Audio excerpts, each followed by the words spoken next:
Ang automatic transmission ay napakamahal ipaayos, lalong-lalo na kung kailangan itong ibaba at i-rebuild, at lalong-lalo na kung kailangan itong palitan entirely. Sa video na to, ibabahagi ko sa inyo ang mga bagay na hindi nyo dapat gawin para tumagal ang inyong automatic transmission.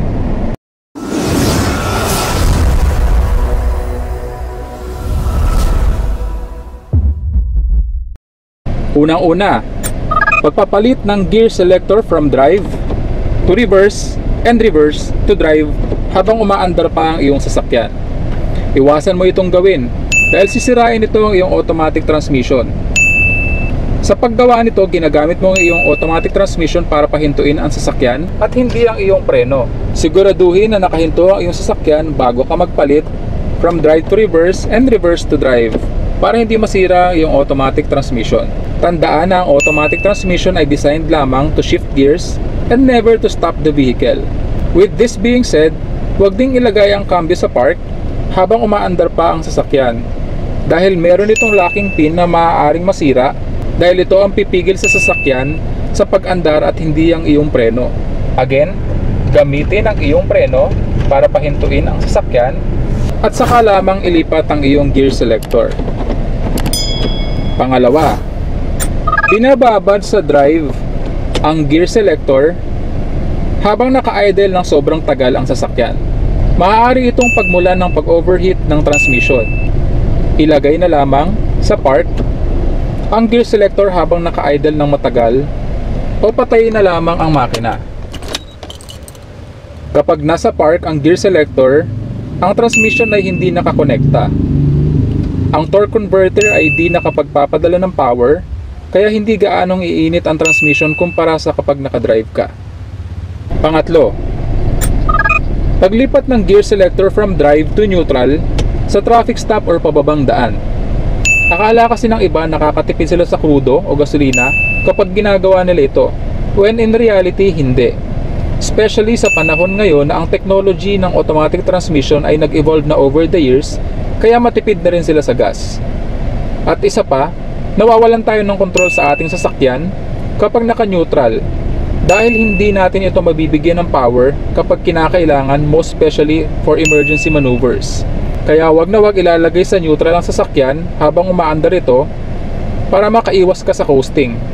Pang-apat, paglusong sa malalim na baha gamit ng automatic transmission ng sasakyan. Merong vent ang transmission ng mga automatic na nag-e-expand at nagko-contract kapag umiinit na ang fluid sa loob nito. Kailangan kasi nitong mag-release ng pressure kapag sobra-sobra na ang init. So kapag nalubog yung vent na yun sa baha, ay maaaring makahigop ito ng tubig at papasok sa loob ng transmission. At depende yan sa dami na nakapasok na tubig sa loob ng transmission, dahil time will tell na lang kung kailan kailangang ibaba ang transmission mo for a rebuild. Or worst case scenario, papalitan ng buong transmission. Panglima, pag-burnout at pagpapaarangkada ng mabilis sa automatic transmission. Of course, makakasama ang burnout at pagpapaarangkada ng mabilis sa kahit na anong sasakyan. Pero kapag sa manual kasi, usually clutch lang ang masisira, which is cheap palitan kumpara sa automatic na transmission. And anything na ginagawa natin sa ating sasakyan na nagdudulot ng sobrang stress sa kahit na anong parts ay babalik at babalik din sa atin kapag ito'y nasira na. Kaya kung hindi naman design na sasakyan mo sa isang bagay like racing, iwag mo nalang gawin. Pang-anim, hindi pagpapalit ng transmission fluid. Kailangan mong palitan ng transmission fluid sa tamang interval. Huwag makinig sa mga nagsasabi na di kailangan palitan ng transmission fluid.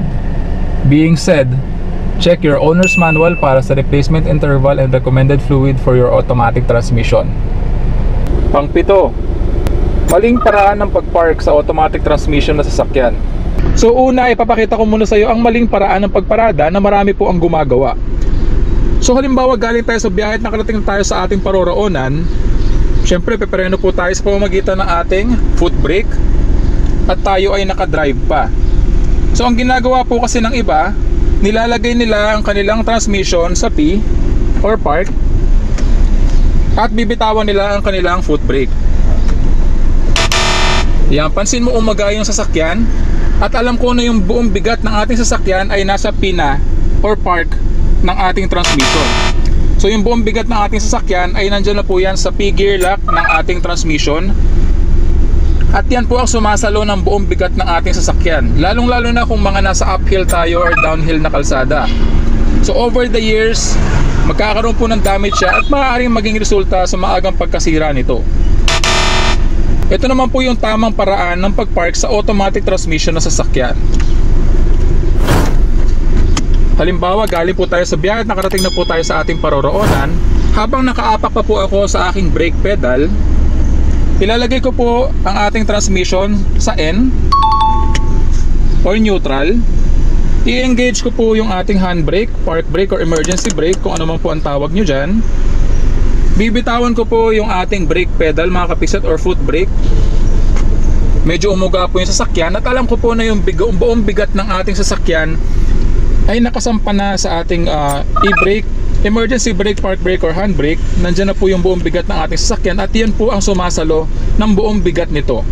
Doesn't matter kung nasa flat man tayo, uphill or downhill road, alam ko po na hindi gagalaw ang ating sasakyan dahil naka-apply na po ang ating handbrake.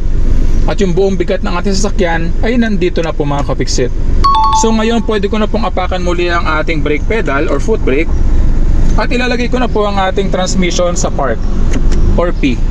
Pwede ko na pong bitawan ngayon ang ating foot brake at turn off the engine at pwede na po akong bumaba. Yan po ang tamang paraan ng pagpark ng automatic transmission na sasakyan upang maalagaan po natin at tumagal po ang ating automatic transmission. Patuloy po nating alagaan ng ating sasakyan upang tumagal po ang serbisyo nito sa atin. Kung iingatan po natin ito, ay iingatan din po tayo ng ating sasakyan. With that being said, palaging tatandaan na walang sino man ang pinanganak na magaling. Kailangan natin na sapat na panahon at pagsasanay upang maging magaling tayo sa anumang bagay.